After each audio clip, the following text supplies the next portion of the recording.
ஓம் நம சிவாய. தென்னாடுடைய சிவனே போற்றி, எந்நாட்டவர்க்கும் இறைவா போற்றி. என் அன்பு சிம்மராசி நண்பர்களுக்கும் தோழிகளுக்கும் பிள்ளைகளுக்கும் பெரியோர்களுக்கும் வணக்கம். சிம்மராசி பழைய வரலாற்று விஷயத்தை நம்ம நினைச்சு பெருமைப்படுவோம். ஆனா இப்ப பழைய நினைவுகளை நினைச்சு வருத்தப்பட்டுக்கிட்டு இருப்பீங்க என் அன்பு சிம்மராசி நண்பர்களும் தோழிகளும். ஏன்னா எப்பொழுதுமே எதுக்குமே கவலைப்படாம ஒரு கௌரவத்தோட ஒரு சிங்கம் மாதிரி வாழ்ந்துகிட்டு இருந்தவங்க. அது வீட்டுக்குள்ள இருந்தாலும் வெளியில இருந்தாலும் வேலை செய்யற இடத்துல இருந்தாலும் ஒரு தொழிலாக இருந்தாலும் சரி, வேலையாட்களா இருந்தாலும் முதலாளியா இருந்தாலும் அந்த ஒரு கெத்தை விட்டு கொடுத்துருக்க மாட்டீங்க. அந்த கெத்தோட தான் இது வரைக்கும் வாழ்ந்துருப்பீங்க. ஆனா இப்ப என்ன நடக்குது ஒண்ணுமே புரியல உலகத்துல அப்படிங்கிறது மாதிரி திடீர்னு சில சிக்கல்களை நீங்க சந்திச்சிருப்பீங்க. என்னன்னா கடன் அதிகமா வாங்க வேண்டிய சூழ்நிலை வந்திருக்கும். அதனால கடன்காரங்க வந்து முடிப்பாங்க, கயவர்கள் உங்களை சுத்தி வட்டமடிப்பாங்க, கெட்ட பேர் வரும், கட்டிய மனைவியே கலகம் செய்வாள், கட்டிய கணவன் அவதூறு பேசுவான், செய்யற தொழில் கூட நஷ்டமாகும். சரி, இந்த தொழில் சரியில்லையே இன்னொரு தொழிலுக்கு போவோம் அப்படின்னு போனாலும் அங்க கெட்ட பேர் அந்த தொழில் வாங்கி கொடுக்கும். மைந்தர்கள் கேலி செய்வாங்க, கூட பிறந்தவங்களே துரோகம் பண்ணுவாங்க. இப்படி பல சங்கடங்களையும் துன்பங்களையும் கஷ்டங்களையும் இப்ப பார்த்துக்கிட்டு இருப்பீங்க. ஏன் அஷ்டம சனி இல்லையா? அதனுடைய வேலையை கண்டிப்பா காட்டும். எவ்வளவு பெரிய சிங்கமாக இருந்தாலும் சரி, ஒரு நிமிஷம் நமக்கும் திறமை இல்லையோ, நாமளும் இழி நிலைக்கு போயிட்டோமோ, நம்மெல்லாம் இந்த உலகத்துல ஒரு பெரிய ஆளே கிடையாது, நமக்கு மேல இன்னும் பெரிய சக்திலாம் இருக்கு அப்படின்னு உணர வைத்த ஒரு காலம். ஏன்னா கஷ்டம் வரும், கால்நடையா அலைஞ்சிருப்பீங்க, பிள்ளைகள் சொன்ன பேச்சை கேட்டிருக்க மாட்டாங்க, பெற்றோர்கள் பகையாக மாறி இருப்பாங்க. நீங்க எது நினைச்சு ஒரு விஷயத்தை செய்றீங்களோ அது நடக்காது, அதுக்கு எதிர் திசையா தான் நடக்கும். பல கண்டங்களை பார்த்துருப்பீங்க இந்த 1.5 வருஷத்துல. என்னென்னமோ முயற்சி பண்ணி பார்த்து தோத்துருப்பீங்க. எல்லாமே காரணம் என்னன்னா உங்களை பத்தி புரிஞ்சுக்கிட்டவங்க, உங்க கூட இருந்தவங்க, நீங்க யாரெல்லாம் நம்புனீங்களோ அவங்களே, அதாவது அனாதையா உங்களை கைவிட்டிருப்பாங்க. இந்த காலகட்டத்தில் அவங்களால எவ்வளவு கெடுதல் செய்ய முடியுமோ அவ்வளதையும் கெடுத்து விட்டு போயிருப்பாங்க. ஏன்னா ஒரு போட்டி, ஒரு பொறாமை, இவர்கள் மாதிரி நம்மளால வாழ முடியலையே, சம்பாதிக்க முடியலையே, செலவு பண்ண முடியலையே, அனுபவிக்க முடியலையே, எங்க போனாலும் இவங்க ராஜாவா இருக்காங்க, எங்க போனாலும் அந்த அதிகாரத்தை பயன்படுத்துறாங்க, அப்படி சொகுசா வாழ்ந்துட்டு இருக்காங்களேங்கிற அந்த போட்டி பொறாமை ஒரு நேரத்தில் அவர்களை உங்களுக்கு எதிராக திருப்பி, ஏன்னா அவங்க கூட இருந்தா தான் அந்த வஞ்சனை செய்ய முடியும். நீங்க எங்கெங்கெல்லாம் தப்பு பண்றீங்க நீங்க நினைச்சுக்கிட்டு இருப்பீங்க இதெல்லாம் ஒரு தப்பா, அந்த அலட்சியம் அவங்களுக்கு சாதகமாயிடும். அவர்கள் விரித்த வலையில ஈஸியா போய் சிக்கி இருப்பீங்க. ரொம்ப சின்ன சின்ன விஷயத்துக்கெல்லாம் பெருசா வருத்தப்பட்டிருப்பீங்க. ஒன்று தெரியுங்களா, கூட இருக்கிறவங்கள்ட்ட பேசியிருப்பீங்க, ஒரு 10 கிலோமீட்டர் தாண்டி போய் இந்த மாதிரி இந்த வேலை செய்ய போறீங்களாமா, இந்த தொழில் செய்ய போறீங்களாமா, பணத்துக்காக இவங்களை பார்க்க போறீங்களாமா, இப்படி நீங்க சொன்ன விஷயத்த அங்க உங்களுக்கு சொல்லிட்டு இருப்பாங்க. இப்பதான்டா நான் சொல்லிட்டு வந்தேன், அதுக்குள்ள உனக்கு எப்படி தெரியும்? அப்ப நீங்க வச்சிருக்கிற இது மாதிரியான விஷயங்கள் சீக்கிரம் பரவி உங்களுடைய வளர்ச்சியை அது ஈஸியா கெடுக்கும். ஒரு சின்ன சின்ன விஷயங்களே இந்த மாதிரி ஒரு 10 கிலோமீட்டர் தூரத்துக்கு அப்பால் உள்ளவங்களுக்கு உடனே தெரியுது, நீங்க போறதுக்கு முன்னாடி அவங்களுக்கு தெரியுது அப்படின்னா இந்த மாதிரி எவ்வளவு விஷயத்துல வெளிப்படையா இருந்து நீங்க கெட்டிருப்பீங்க. அதுதான் இந்த காலகட்டத்துல ஒரு பெரிய சூழ்ச்சி வலையில நீங்க சிக்கி சின்ன பின்னமாயி சிதைஞ்சிருப்பீங்க. ஏன்னா அஷ்டம சனினா 7.5 சனியை விட கொடுமையானது. 7.5 சனிங்கிறது 7.5 வருஷத்துக்கு வச்சு செய்யும். ஆனா அஷ்டம சனி அந்த 2.5 வருஷத்திலேயே எல்லாவற்றையும் கற்றுக் கொடுத்து விடும். அது மிகப்பெரிய ஒரு பாடம். என்ன பாடம் தெரியுமா? ஒரு எடுத்துக்காட்டு சொல்லணும்னா, எல்லாத்தையும் படிச்சு முடிச்சுட்டு ஒரு துறையில PhD பண்றாங்கல்ல, கடைசியா பண்ணுவாங்க, இது எல்லா படிப்புக்கும் உண்டு, ஆராய்ச்சி படிப்பு அப்படின்னு சொல்லுவோம். அது மாதிரி உங்க வாழ்க்கையில இந்த அஷ்டம சனி வந்தாலே PhD படிச்சது மாதிரி வாழ்க்கையவே ஆராய்ச்சி பண்ணிடுவீங்க. ஒரு மிகப்பெரிய புரிதல் வந்துடும். அதுக்கப்புறம் வாழ்க்கையில என்ன செய்வீங்க? அதுக்கப்புறம் தான் உங்களுடைய உண்மையான சுயரூபத்தை நீங்களே பார்ப்பீங்க. அது வரைக்கும் இந்த உலகம் உங்களுக்கு நிறைய பாடங்களை கற்றுக் கொடுக்கும். காயம்பட்ட சிங்கம் மாதிரி கட்டுண்டு கிடக்குறீங்க, என்ன செய்யறது அப்படின்னு தெரியாம சூழ்ச்சிகளால் பின்னப்பட்ட வலையில சிக்கி. இந்த சூழ்ச்சி அப்படிங்கிறது உறவுகளால இருக்கலாம், அடுத்த மனிதர்களால இருக்கலாம், அல்லது சூழ்நிலையால இருக்கலாம். ஆனா ஏதாவது ஒரு சூழ்ச்சி வலையில பின்னப்பட்டு இந்த காலகட்டத்துல செய்வதறியாது வழி தெரியாம தவிச்சுக்கிட்டு இருக்கணும் அப்படிங்கறதுதான் பிரபஞ்ச விதி. இந்த காலகட்டத்துல அதற்கான தீர்வு என்ன அப்படின்னு இந்த பிரபஞ்சம் உங்களுக்காக சொன்னதை இங்க நான் சொல்லிட்டு இருக்கேன். என்ன புரிஞ்சுக்கிட்டு நீங்க கொடுத்து வைத்தவர்கள் இந்த வீடியோவை பார்க்க வந்துட்டீங்கள, அதனால நீங்க கொடுத்து வைத்தவர்கள். இந்த பிரபஞ்சமும் இந்த கிரக அமைப்புகளும் அந்த ஈசனும் உங்ககிட்ட சொல்ல வந்ததை நான் சொல்ல வந்திருக்கேன். அதாவது அவர்களுடைய ஒரு மீடியேட்டர் அப்படின்னு சொல்லுவாங்க. என்ன சொல்ல சொன்னாங்களோ இந்த மூவரும், அதாவது பிரபஞ்சம், கிரகங்கள், ஈஸ்வரன், இந்த 3 பேரும் என்ன சொல்ல வந்தார்களோ அதை உங்ககிட்ட சொல்றதுக்காக வந்திருக்கேன். என்ன கொஞ்சம் அனுமதிப்பீங்க அப்படிங்கிற நம்பிக்கையில இதை தொடர்றேன். அந்த விதிக்கே பாடம் சொல்லக்கூடியவர்கள், அந்த விதியவே திரும்பி ஓட வைக்கக்கூடியவர்கள். பார்க்க வேண்டியது எவ்வளவோ இருக்கு. அதுக்குள்ள எப்படி இங்க என்ன தெரியுமா, நீனா நானா? ஏன்னா எல்லாரும் சேர்ந்து ஒரு புலி குகைக்குள்ள தள்ளி விட்டா, ஒரு சிங்க குகைக்குள்ள தள்ளி விட்டா, அல்லது ஒரு போராட்ட களத்தில் மிருகங்கள் சூழ்ந்திருக்கும், குள்ள நரிகள் சூழ்ந்திருக்கும், கொடூரர்கள் சூழ்ந்திருக்கும் ஒரு போராட்ட களத்துக்குள்ளார உங்களை தள்ளிவிட்டா உங்களுடைய மனநிலை எப்படி இருக்கும்? என்ன செய்யறதுனே தெரியல. ஒரு 40 வயதுக்கு மேல உள்ளவங்களுக்கு நல்லா தெரியும், அனுபவம் இருக்கும். ஆனா ஒரு 18 வயது, 20 வயது, 25 வயது திசை தெரியாத காட்டுக்குள்ளார விட்டது மாதிரி, மிருகங்களின் கூடாரத்துக்குள்ளார விட்டது மாதிரி செய்வதறியாமல் திகைச்சு போயிருக்கீங்க. ஏதோ ஒரு சூழ்நிலை உங்களை இப்ப தாக்கி சின்ன பின்னமா ஆக்கி வச்சிருக்கும். ஒரு நோயா இருக்கலாம், பெரிய வேலை மிஸ் பண்ணியிருக்கலாம், ஒரு தொழிலில் பெரிய நஷ்டம் ஏற்பட்டிருக்கலாம், ஒரு விபத்தால முடங்கி போய் வீட்டில் இருக்கலாம், அல்லது சூழ்ச்சி வலையால் பின்னப்பட்டு கோர்ட்டு, கேஸு, ஜெயில் இப்படி கூட முடங்கி இருக்கலாம், அல்லது ஒரு பெரிய அவமானத்தை சந்தித்து வீட்டை விட்டு வெளியேறி வெளிநாட்டுக்கு போயிருக்கலாம். ஏதாவது ஒரு வகையில சிக்கிக்கிட்டு சின்ன பின்னமாகி செய்வதறியாமல் இந்த வீடியோவை பார்க்க வந்திருக்கீங்க. அந்த ஈஸ்வரன் சொல்லி அனுப்பின செய்தி என்ன தெரியுமா? யாம் இருக்க பயமேன், அந்த சரவணன் இருக்க பயமேன், முருகபெருமான் இருக்க பயமேன் அப்படின்னு ஈஸ்வரன் சொல்லி அனுப்பியிருக்கிறார். இப்போ உங்களுக்கு அந்த பயம் இருக்குமா? பாதி பயம் போயிருக்கும். உண்மைதானே? அதாவது எதற்கும் கவலைப்படாதீர்கள். உங்களுடைய தற்காப்புக்கு உங்கள்கிட்ட ஆயுதம் இருக்கு. எந்த ஆயுதம்? ஒரு தன்னம்பிக்கை, தைரியம், எதற்கும் தளராத மனம். உங்ககிட்டே அந்த ஆயுதத்தை வச்சுக்கிட்டு நீங்க ஏன் கவலைப்படுறீங்க அப்படின்னு அந்த ஈஸ்வரன் சொல்லி அனுப்பியிருக்கிறார். உங்களுடைய ஹீரோ வந்து விட்டார், புது அவதாரம் எடுத்து விட்டார். இனி நடக்கிறத அந்த ஆண்டவனால் கூட தடுக்க முடியாது. ஏன்னா ஆண்டவனிட்ட கட்டளை அது. கொடுத்த வரத்தை ஆண்டவனாலும் மீற முடியாது தானே.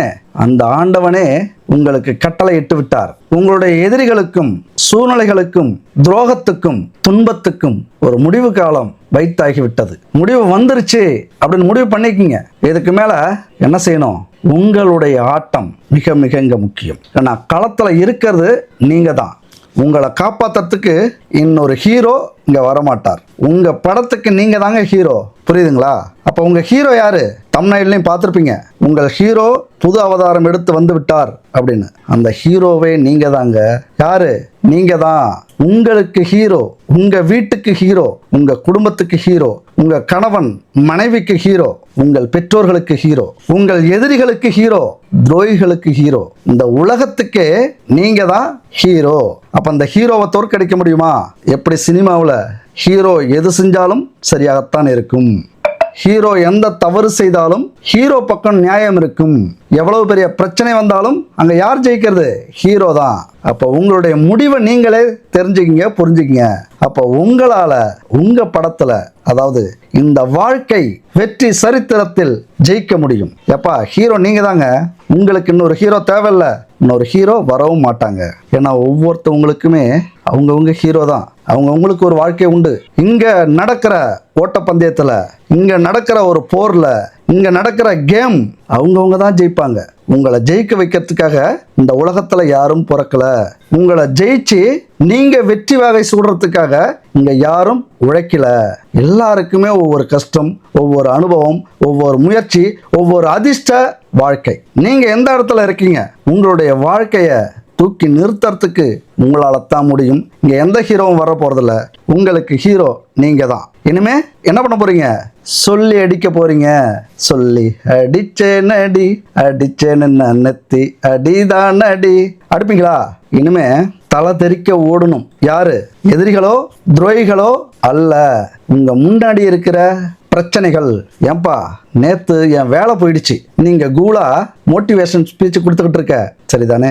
ஏன்பா நேத்து எனக்கு 1 லட்சம் நஷ்டம் ஆயிடுச்சு, நீங்க உங்களால முன்னேற முடியும், உங்களால ஜெயிக்க முடியும்னு கதை விட்டுக்கிட்டு இருக்க, சரிதானே? ஏன்பா நேத்து விபத்தாயி ஒரு காலில் காயம் அதிகமாக இருக்குது, இப்போ நான் ஹாஸ்பிட்டலில் இருக்கேன், நீ போய் எழுந்து நடந்து ஓடுங்க அப்படின்லாம் ஊக்கம் கொடுத்துக்கிட்டு இருக்க, சரிதானே? ஏப்பா நேற்று தான் குடும்பத்தில் பிரச்சனை நடந்து என் பொண்டாட்டி இல்லைன்னா என் கணவன் பிரிஞ்சு போயிட்டாங்க, இப்போ போய் நல்ல காலம் அதிர்ஷ்ட காலம் யோகம் வரப்போகுதுன்னு புலம்பிக்கிட்டு இருக்க, சரிதானே? அப்படி தானே சொல்ல வரீங்க? எது எப்படி வேணாலும் இருக்கலாம். இந்த பிரபஞ்சம் கொடுக்கும் சூசகம் என்ன, இந்த காலகட்ட கிரக அமைப்புகள் சொல்வது என்ன, இது ஒரு புதையல் மாதிரி. நீங்க ஜெயிக்க போறீங்க. நீங்க இந்த சூழ்நிலையிலிருந்து, இப்ப இருக்கிற இந்த கண்டத்திலிருந்து, இந்த வாழ்வா சாவா போராட்டத்திலிருந்து வெளியில வர போறீங்க அப்படின்னு சொல்றது மட்டும்தான் இந்த பிரபஞ்சத்தினுடைய வேலை, இந்த கிரக அமைப்புகளுடைய வேலை. என்ன சொல்ல வராங்க அப்படின்னா, எல்லாத்தையுமே உங்களுக்கு கொடுத்துட்டாங்க, அதைத்தான் சொல்ல வராங்க. இப்ப கடல்ல ஒரு நீச்சல் போட்டியில கலந்துக்கிறீங்க, அப்ப என்ன செய்வாங்க? பாதுகாப்பு கருவிகள் அத்தனையும் உங்களுக்கு கொடுக்கப்பட்டு விடும் இல்லையா? அதுபோலத்தான் இந்த களத்துல உங்களை தள்ளிவிட்ட அந்த இறைவனே உங்களுக்கான பாதுகாப்பாக தன்னம்பிக்கையும் தைரியத்தையும் தளராத மனதையும் கொடுத்து அனுப்பி இருக்கிறார்கள். அதைத்தான் இவ்வளவு நேரம் சொல்லிட்டு இருக்கேன். சரிங்க, என்ன விஷயம்? எப்படி எங்களுக்கு இந்த பிரச்சனையிலிருந்து மீள்றதுக்கான வாய்ப்புகள் இருக்கு? மேட்ருக்கு வாங்க. ஒன்றும் இல்லைங்க, இந்த காலகட்டத்தில் நான் இப்போ பேசுகிற இந்த நிமிஷம் ஒரே வீட்டில் 4 கிரகங்கள் உட்காந்து மீட்டிங் போட்டுக்கிட்டு இருக்காங்க. இவங்களுடைய வாழ்க்கையை எப்படி தூக்கி நிறுத்துறது, இவங்க பிரச்சனையை எப்படி தீர்க்கறது, இவங்க குடும்பத்தை எப்படி சேர்க்கறது, இவங்களுக்கு எப்படி நல்ல வேலை கொடுக்கறது, இவங்க தொழிலில் எப்படி லாபத்தை கொடுக்கறது, இவங்களுக்கு இப்போ என்னென்னலாம் தேவை, அதெல்லாம் எப்படிலாம் கொடுக்கலாம், மிகப்பெரிய பயங்கரமான ஒரு மீட்டிங்கை போட்டுக்கிட்டு இருக்காங்க. 4 கிரகங்கள் ஒரே வீட்டில் 4 கிரகங்கள் மீட்டிங் போட்டுக்கிட்டு இருக்காங்க. அந்த 4 கிரகங்கள் என்னென்ன? அதாவது சுக்கிரன், சந்திரன், செவ்வாய், புதன், இந்த 4 கிரகமும் ஒரே வீட்டில் கூடி மிகப்பெரிய மீட்டிங். ஃப்ளாஷ் நியூஸ் தான். டடன் டடன் டடன் டடன் டடன். இப்போ டிவிலலாம் ஒரு ஃப்ளாஷ் நியூஸ் வருதுன்னா அந்த நியூஸை விட பேக்ரவுண்ட் மியூசிக், அந்த பிஜிஎம் இருக்க நம்மளை மிரட்டி விட்டுரும். என்னமோ ஏதோன்னு போய் பார்ப்போம், அப்படியே ஒரு மாதிரி ஆக்கிடும் நம்மளை. அந்த மாதிரி யோசிச்சிங்க. இந்த 4 கிரகங்களும் உங்கள் வாழ்க்கையில் உங்களை எப்படியெல்லாம் தூக்கி விடலாம் அப்படிங்கிறதுக்காகவே வந்திருக்கு. ஒரு விஷயத்தை புரிஞ்சுங்க. ஒரு பாயிண்ட்டை நம்ம எடுக்கிறோம் அப்படின்னா அதை பாசிட்டிவாகவும் எடுக்கலாம், நெகட்டிவாகவும் எடுக்கலாம் இல்லையா?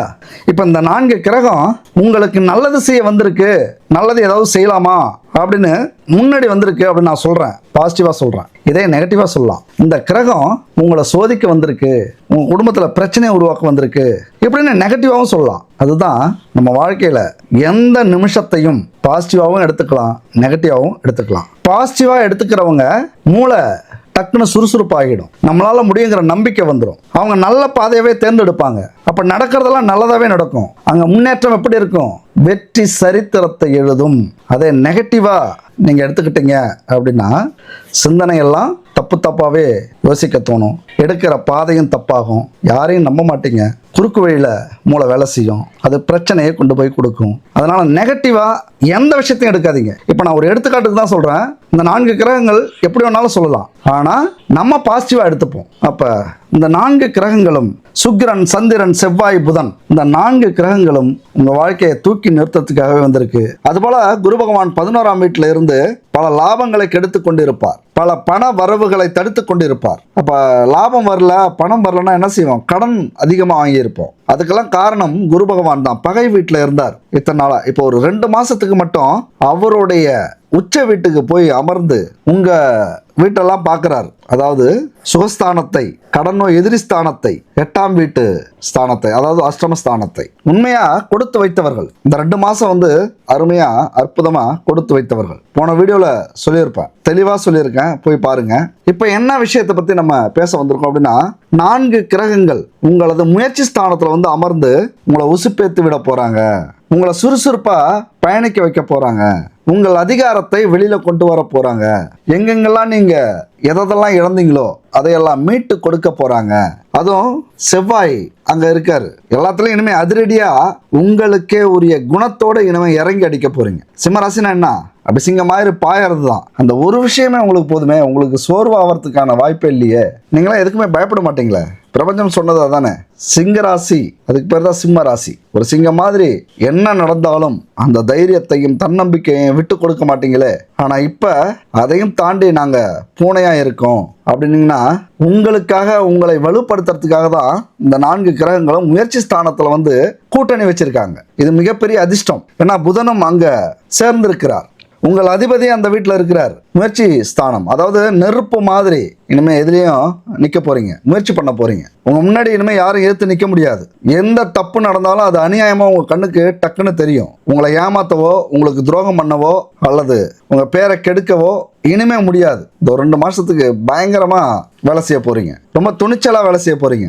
அதுவும் வெற்றி ஸ்தானம், முயற்சி ஸ்தானம். செவ்வாய் ரொம்ப வேகமா சுறுசுறுப்பா வருதான் ரொம்ப பெரிய ஒரு பலன் இது. அவங்க எங்க பாக்குறாங்க? இந்த 4 பேரும் உங்களுடைய பாக்கியஸ்தானத்தை பார்க்குறாங்க. பாக்கியம்னா உங்களுக்கு எந்தெந்த அதிர்ஷ்டமெல்லாம் மறைஞ்சு கிடக்கோ, எதெல்லாம் தடைப்பட்டு கிடக்கோ, எந்தெந்த யோகம்லாம் வராமல் இருக்குதோ அதெல்லாம் இனிமேல் வெளியில் வரப்போகுது. எப்பொழுதுமே புரிஞ்சுங்க, எல்லாருக்குமே யோக காலம் உண்டு, கஷ்ட காலம் உண்டு, நஷ்ட காலம் உண்டு, அதிர்ஷ்ட காலம் உண்டு. இப்படி எல்லாருக்குமே அந்த காலங்கள் உண்டு. ஆனால் அது வர்ற நேரத்தில் நம்ம பயன்படுத்திக்கும் போது தான் நம்மளை ஒரு படி மேலே ஏறி பெரிய புகழடைய வைக்கிறது, பெரிய செல்வந்தராக மாற்றுறது, பெரிய மனிதராக நம்மளை உலகத்துக்கு காட்டுறது. அப்போ இந்த 4 கிரகங்களும் இந்த மாதம் பாகிஸ்தானத்தை பார்க்கும்போது எங்கெங்கெல்லாம் வாய்ப்பு வருதோ அதெல்லாம் பயன்படுத்த பாருங்க. ஒரு கிரிக்கெட்ல 6 பாலும் அடிக்க முயற்சி பண்ணணும், அப்பதான் ரன் எடுக்க முடியும். அது மட்டும் இல்ல, நிக்கிற அத்தனை ஓவரையும் அடிக்கணும். இங்க அவுட் ஆகிறதுக்கு பயந்துகிட்டே நிறைய பேர் இந்த துணிச்சலோட வேலை செய்யறது இல்ல.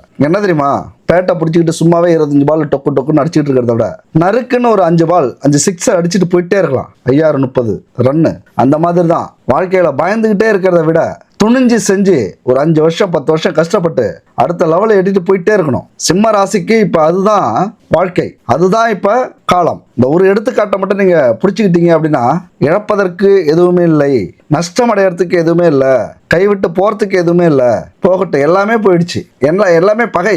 அப்பா அம்மா, கணவன் மனைவி, குழந்தைகள், உறவினர்கள், நண்பர்கள், போனால் போகட்டும் போடா, போயிட்டே இருக்கோம். நீங்க யாருன்னு காட்டும் போது ஆட்டோமேட்டிக்கா வருவாங்க. அவர்கள் வரக்கூடிய காலகட்டம் தான் இது. அது மட்டும் இல்ல, அந்த 9ஆம் வீட்டு அதிபதியும் உங்க ராசி அதிபதியோட சேர்ந்திருக்கிறார். 2ஆம் வீட்டு குடும்பஸ்தான அதிபதியும் அந்த ராசி அதிபதியோட சேர்ந்திருக்கிறார். அப்படின்னா என்ன அர்த்தம்னா, குடும்பமே சேர்ந்து கஷ்டப்பட்டீங்க அப்படின்னா எவ்வளவு பெரிய பிரச்சனையா இருந்தாலும் தீர்க்கலாம், கடனா இருந்தாலும் முடிக்கலாம். சரி, குடும்பம் வேண்டாம், நான் ஒத்தாலும் போதும், கெத்து காட்டுவேன் அப்படின்னா காட்டுங்க, உங்களால முடியும்.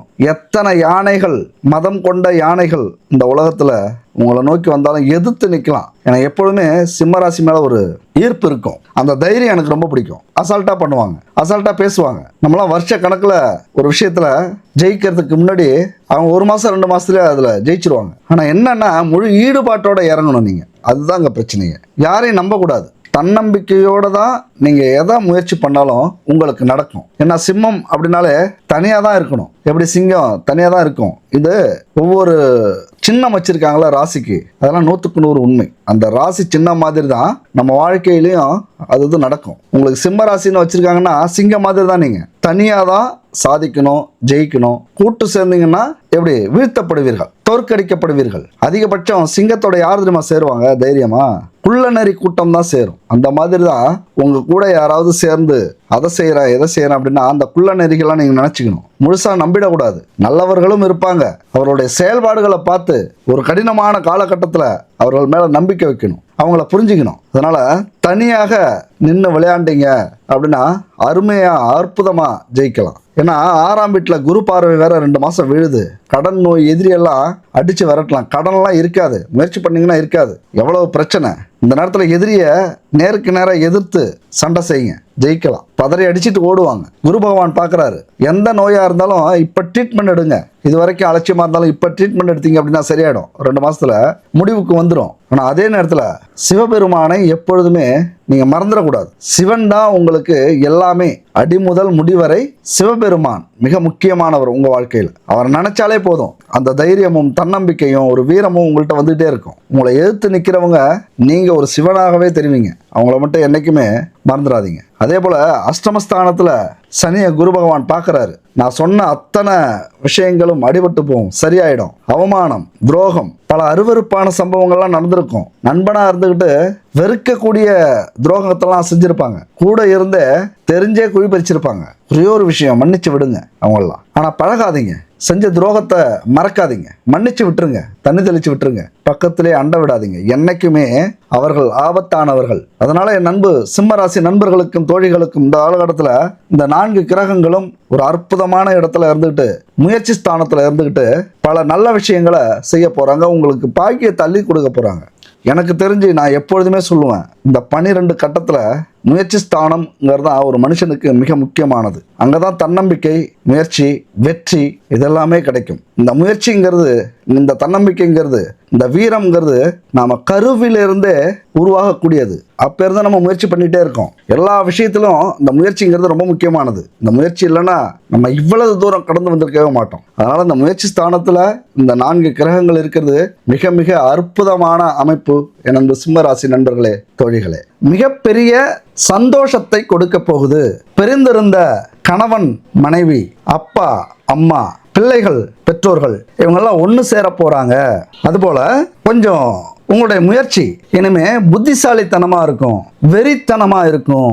எதுக்குமே இனிமே ஒரு முறைக்கு 100 முறை யோசித்து அடி எடுத்து வச்சிங்க அப்படின்னா அது வெற்றியில் முடியும். இனிமே எதிரிய உங்களுடைய கோபத்தாலும், உங்களுடைய விவேகத்தாலும், உங்களுடைய உடல் வலிமையாலும் எதிர்க்க மாட்டீங்க. எப்படி எதிர்ப்பீங்க? அறிவாலும் தந்திரத்தாலும், உங்களுக்கு இருக்கிற அந்த நேர்மையாலும் இனிமேல் நீங்கள் எதிரிகளை எதிர்க்க போறீங்க. கடனை எப்படியெல்லாம் அடைக்கலாம் அப்படிங்கிற ஒரு தன்னம்பிக்கை உங்களுக்கு வரப்போகுது.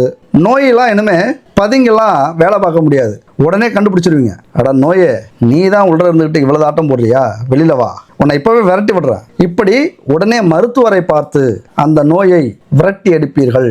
உங்களுடைய தைரியத்தையும் தன்னம்பிக்கையும் இனிமே அறிவுபூர்வமாக செயல்படுத்தி அதில் வெற்றியை காண்பீர்கள். ஆனா எல்லா விஷயத்திலையும் அதிரடியை காட்டுவீங்க. அதுதான் இங்க முக்கியம். ஏன்னா இவங்க எல்லாரோடையும் சேர்ந்து இருக்கிறது யாரு? உங்களுடைய அதிபதி.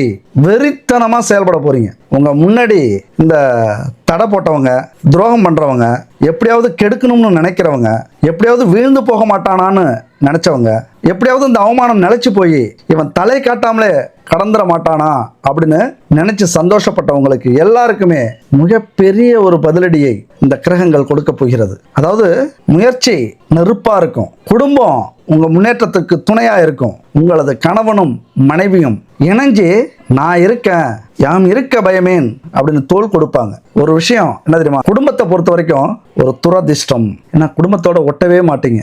ஏன் ஒட்ட மாட்டீங்க? அநியாயம் பண்றவங்களா? அப்படி இல்லை, உங்களை புரிஞ்சிக்க மாட்டாங்க. உங்க வேகத்துக்கும் உங்க கோபத்துக்கும் பின்னாடி ஒரு மிகப்பெரிய அன்பு இருக்கு, மிகப்பெரிய ஒரு உண்மை இருக்கு, மிகப்பெரிய ஒரு பாசம் இருக்கு, ஒரு கடமை இருக்கு. குடும்பத்துக்காகத்தான் நான் அப்படின்னு உங்களை புரிஞ்சிக்கவே மாட்டாங்க. உங்களது குடும்பத்தார்கள் உங்களை இனிமே புரிஞ்சுப்பாங்க. உங்க பக்கம் இருக்கிற நியாயத்தை தெரிஞ்சுப்பாங்க, உங்களுக்கு துணையா இருப்பாங்க. இதுவரைக்கும் எதிரியாக இருந்த உங்களது அண்ணன் தம்பி கூட அண்ணன் பக்கம் ஏதோ ஒரு நியாயம் இருக்கு, நாம தான் தெரியாம கோவப்பட்டோம், தம்பி பக்கம் ஒரு உண்மை இருக்கு, நம்ம குடும்பத்துக்காக நம்ம கணவன் அல்லது மனைவி பேச்சை கேட்டு இந்த மாதிரி தம்பியை அவமானப்படுத்திட்டோமே, அக்காவை அவமானப்படுத்திட்டோமே, அண்ணனை அவமானப்படுத்திட்டோமே, தங்கச்சியை அவமானப்படுத்திட்டோமே இப்படின்னு உங்கள் பக்கம் இருக்கிற நியாயத்தை, அந்த உண்மையை இப்ப புரிந்து கொள்ளக்கூடிய ஒரு காலம். அதனால இப்ப நீங்க ஹீரோவா போறீங்க. இந்த படத்துல பல துரோகங்கள் நடக்கலாம், பல பிரச்சனைகள் நடக்கலாம், பல அதிரடி திருப்பங்கள் நடக்கலாம். ஆனா கடைசியில ஜெயிக்க போறது நம்ம ஹீரோ தான். என்னைக்குமே நீங்க ஒண்ணு மட்டும் மறந்துடக்கூடாதுங்க, ஒருத்தரை மட்டும் மறந்துடவே கூடாது. அவரை மறந்துட்டீங்க அப்படின்னா இந்த உலகமே உங்களை புதைத்து விடும். இங்க யாரை அடிச்சா வாழலாம் அப்படிங்கறதான் கணக்கு. நீங்க வேணா எல்லாரையும் நம்பலாம், எல்லாரும் நல்லவங்கன்னு நம்பலாம், ஆனா யார் அடிச்சா வாழலாம் அப்படிங்கிற இந்த உலகத்துல நீங்க வாழ்ந்துகிட்டு இருக்கீங்க. குறிப்பா யாரையும் நம்பக்கூடாது. நம்பி அலட்சியமா இருந்துட்டீங்க அப்படின்னா அத்தனை பேரும் அந்தந்த சூழ்நிலைக்கு ஏற்றது மாதிரி, அந்தந்த நேரத்துக்கு ஏற்றது மாதிரி உங்களை பலிகடாவாக மாற்றுவார்கள். அப்ப இந்த சூழ்நிலையை புரிஞ்சுக்கிங்க. இது நமக்கான நேரம். உலகத்தை புரிஞ்சுக்கிறதுக்கு அல்லது என்ன பிரச்சனையில இப்ப இருக்கீங்களோ அதை பற்றின தேடல் இங்கே ரொம்ப முக்கியம். அதை பற்றி நீங்கள் ஆராய்ச்சி பண்ணியே ஆகணும். ஏன்னா புதன் அந்த புத்திக்கு அதிபதி, உங்கள் அதிபதியோடு சேர்ந்திருக்கிறார். இந்த நேரத்தில் நிறைய உண்மைகளை உங்கள் புத்திக்கு இந்த பிரபஞ்சம் கொண்டு வரும். நிறைய மனிதர்களை புரிய வைக்கும். யார் நல்லவர்கள், யார் கெட்டவர்கள், யார் சூழ்நிலை கைதி, யார் உண்மையானவர்கள், யார் துரோகிகள், அத்தனை பேரையும் உங்களால் புரிந்து கொள்ளக்கூடிய ஒரு நேரம் இது. என்ன தெரியுமா, நான் முன்னாடியே சொல்லிட்டேன், உங்களுக்கு தன்னம்பிக்கை, தைரியம், தளராத மனம் 100% உண்டு. அதை மட்டும் நீங்கள் பயன்படுத்தினீங்க அப்படின்னா இங்கே ஜெயிக்கலாம். சரி, நான் ஒரு விஷயம் சொன்னல, மறந்துட்டேன். யாரை நம்புறது? எப்பொழுதுமே இவரை மட்டும் கைவிட்டுறாதீங்கன்னு சொன்னல. யாரு? முருகன். அந்த முருகப்பெருமானை மறந்துடாதீங்க. ஏதாவது ஒரு காலகட்டத்தில் ரொம்ப கஷ்டப்படுறீங்க, ரொம்ப போராடிக்கிட்டு இருக்கீங்க, எல்லாரும் துரோகம் பண்ணிட்டாங்க, வேலை போயிடுச்சு, தொழிலில் பெரிய நஷ்டம், இனிமேல் வாழவே முடியாது, எல்லாமே கைவிட்டு போயிடுச்சுன்னு நினைக்கும் போது ஒரு அசிரீரி மாதிரி ஏதாவது ஒன்று உணர்த்தும். அந்த முருகப்பெருமான் ஏதாவது ஒரு வகையில் என்னை வந்து பார், நான் இருக்க உனக்கு, ஒரு மணி நேரம் என் சன்னதிக்கு வா, முடிஞ்சவங்க திருச்செந்தூர் போயிட்டு வாங்க, முடிஞ்சவங்க சாமிமலைக்கு போயிட்டு வாங்க, அப்படியே முடிஞ்சா திருத்தணி, திருப்பரங்குன்றம், இப்படி 6 படை வீடுகளுக்கு ஏதாவது ஒரு வீட்டுக்கு வருஷத்துல ஒரு நாளாவது போயிட்டு வாங்க. இல்லைன்னா நீங்க இந்த மாதிரி கஷ்டகாலம் இருக்கும்போது போயிட்டு வாங்க. அப்படியே முடியலையா, உங்க வீட்டு பக்கத்துல ஊருக்கு ஊர் கோவில் உண்டு, அங்க முருகன் இல்லாத கோவில் இருக்காது, போயிட்டு வாங்க. அப்படியே முடியல, என் கால் செயல்படல, என் கை செயல்படல, நான் என்ன செய்யறதுன்னு தெரியல, எனக்கு வெளியிலே போக முடியல, ஒன்றும் இல்லைங்க, வீட்டில் ஒரு முருகன் போட்டா இருக்குமா? வேண்டாம். ஒரு விளக்கு, தெய்வம் கூட, விளக்கு கூட இல்லாத வீடு இருக்காது. நான் அந்த நம்பிக்கையில் சொல்கிறேன். கண்டிப்பாக பெண்கள் இருப்பாங்க, வீட்டுக்கு வீடு, அவங்க ஒரு விளக்கு வச்சுருப்பாங்க, தீபம் வச்சுருப்பாங்க, அதில் ஒரு எண்ணெயை ஊற்றி அல்லது நெய்யை ஊற்றி, இங்கே தரமான சுத்தமான எண்ணெய், நெய் ரொம்ப முக்கியம், அதை ஊற்றி தீபம் ஏற்றுங்க. ஏன்னா சில பேர் வீட்டில் இன்னைக்கும் பூஜை அறை தனியாக இருக்காது, சாமி போட்டாலாம் வச்சுருக்க மாட்டாங்க அதிகம். முதல்ல கடவுளை நம்பியிருக்க மாட்டீங்க. அதனால தான் உங்கள் வீட்டில் பூஜை அறை எங்கே இருக்குன்னே தெரியாது, கோவில் எங்கே இருக்குன்னு தெரியாது, எந்தெந்த கோவில் நம்ம போகணும் நம்ம ராசிக்குன்னு தெரியாது, தெரிஞ்சு இருக்க மாட்டீங்க. ஆனால் சில நேரத்தில் இந்த வாழ்க்கை அப்படிங்கிற ஒரு உலகம் இருக்குல்ல, இது கொண்டு போய் தானாக நம்மளை தள்ளிவிடும். உங்களை பொறுத்த வரைக்கும் வாழ்க்கையினுடைய கடைசி காலகட்டத்தில் கடவுளையும் தெய்வங்களையும் நம்ப ஆரம்பிப்பீங்க. அந்த நேரத்தில் நம்பிட்டீங்க அப்படின்னா கடைசி வரைக்கும் கைவிட மாட்டீங்க. வாழ்க்கையினுடைய மிக முக்கியமான காலகட்டத்தில் தான், அதாவது எல்லாத்தையும் இழந்ததுக்கு அப்புறம் தெய்வங்களை தேடக்கூடியவர்கள். அப்போ கண்டிப்பாக பூஜை அறையில் சாமி படம் இல்லைன்னா, முருகன் படம் இல்லைன்னா, அல்லது பூஜை அறையே இல்லைன்னா ஒரு இடத்துல தீபத்தை ஏற்றி வச்சுக்கிங்க. முடிஞ்சா சூடம், சாம்பிராணி, அகர்பத்தி, அதில் பஞ்சகாவியத்தில் உங்கள் வசதிக்கு ஏற்றது மாதிரி தரமான பூஜை பொருட்களை வாங்கி வச்சுக்கிங்க. அப்படி உங்களுக்கு கிடைக்கல அப்படின்னா இங்கே இருக்கிற நம்பரை கான்டாக்ட் பண்ணுங்கள். ஜெய்ஷான் குட் பேபி 9043688626. எல்லா விதமான பூஜை பொருட்களும் வச்சுருக்காங்க, தரமான பூஜை பொருட்கள். நான் யூஸ் பண்ணி பார்த்துருக்கேன், அவங்க கூட டைப் வச்சுருக்கோம். கண்டிப்பாக நீங்கள் பயன்படுத்தி பாருங்கள். அது மட்டும் இல்லை, உணவுப் பொருட்கள், குடும்பத்துக்கு தேவையான உணவுப் பொருட்கள், தானியங்கள், இயற்கை முறையில் கிடைக்கிற தானியங்களை வச்சு கலப்படமே இல்லாமல், ப்ரெசர்வேட்டிவ் யூஸ் பண்ணாமல், மசாலா, பிக்கிள், அதுபோல் சத்து மாவு, வெயிட் லாஸ் பவுடர், இப்படி பலவிதமான பொருட்கள் தயார் பண்ணி சேல்ஸ் பண்ணிட்டு இருக்காங்க. அவங்கள்ட்ட நீங்கள் பூஜை பொருட்கள் வாங்கிக்கிங்க. சரி, ஒரு தீபத்தை ஏற்றி உங்களுடைய முருகப்பெருமானின் மந்திரம் ஓம் சரவண பவ, ஓம் சரவண பவ எப்படி சொல்லணும் தெரியுமா? அவசரப்படக்கூடாது, பயப்படக்கூடாது, பதட்டப்படக்கூடாது, மனசை ஒருமுகப்படுத்தி 1 மணி நேரம் நம்ம முருகன்கிட்ட மன்றாடுவோம். பொறுமையாக சொல்லுங்க. உங்களால் எத்தனை முறை சொல்ல முடியுமோ கணக்கு இல்லை. உங்களுக்கு தேவைப்படுற அந்த பலனுக்கு ஏற்றது மாதிரி, எனக்கு இவ்வளவு சொன்னால் போதும் எல்லாரும் சொல்லுவாங்க. நானும் சொல்லியிருக்கேன், 27 முறை சொல்லுங்க, 54 முறை சொல்லுங்க, 108 முறை சொல்லுங்க அப்படின்ட்டு. இங்கே என்ன சொல்ல வரேன் அப்படின்னா, உங்களால் முடிகிற வரைக்கும் உங்களுக்கு தேவைப்படுற அளவு, நீங்கள் நம்பிக்கை எந்த அளவுக்கு வச்சுருக்கீங்களோ அந்த அளவுக்கு ஓம் சரவண பவ, ஓம் சரவண பவ, ஓம் சரவண பவ, இப்படி உங்களால் எத்தனை முறை சொல்ல முடியுமோ அத்தனை முறை இந்த மந்திரத்தை உச்சரியுங்கள். நம்பிக்கையோட இந்த மந்திரத்தை உச்சரிச்சுட்டு நீங்கள் என்னென்னலாம் கேட்கணுமோ, என்னென்னலாம் சொல்லணுமோ அன்பால் பேசுங்க. முருகன் முன்னாடி உங்கள் முன்னாடி இருக்கிறது மாதிரி நினச்சிக்கிட்டு பேசுங்க. உண்மையிலேயே இன்னைக்கு முருகனை நம்புறவங்க அல்லது முருகனால் பலன் அடைஞ்சவங்க கோடிக்கணக்கான பேர் இருக்காங்க. நீங்களும் பேசுங்க, உங்களையும் கைவிட மாட்டார். என்ன முருகா இப்படி பண்ணிட்ட, நம்பி இருந்தீங்க அப்படின்னா உங்களைத்தானே நம்பினேன், நம்பலைன்னா என்னை மன்னிச்சிக்க முருகா, இது வரைக்கும் நான் நம்பாமல் விட்டுட்டேன், இனிமேல் நம்புகிறேன், என்னை கைவிட்டுறாத, எது நடந்தாலும் என்னை கைவிட்டுறாத, எனக்கு நேராக வந்து நீ பிரச்சனையை தீர்க்க வேணாம், நான் பார்த்துக்கிறேன். ஆனால் அந்த தன்னம்பிக்கை, தைரியம், தளராத மனதை எப்பொழுதுமே இருக்கிறது மாதிரி செஞ்சிரு, என் கூட நில்லு, நான் பார்த்துக்கிறேன். இப்படி உங்களுக்கு என்னெல்லாம் தோணுதோ அதை பேசி வேண்டிக்குங்க. அந்த முருகன் உங்களையும் கைவிட மாட்டார். எப்பொழுதுமே ஒன்று புரிஞ்சுங்க, வாழ்க்கையில் இந்த துன்பங்களும் துயரங்களும் கஷ்டங்களும் வருது அப்படின்னா அதெல்லாம் நம்மளால் தாங்க முடியும், அதை ஜெயிக்க முடியும், அது கூட போராடி வெற்றி பெற முடியும் அப்படிங்கிற நம்பிக்கையில் தான் இந்த பிரபஞ்சம், இந்த கடவுள், இந்த உலகம் நமக்கு அந்த பிரச்சனை எல்லாம் கொடுக்குது. அதனால் உங்களாலையும் வெற்றி பெற முடியும். கண்டிப்பாக நீங்கள் ஜெயிப்பீங்க. அடுத்த ஒரு அற்புதமான வீடியோவில் சந்திப்போம். நன்றி, வணக்கம்.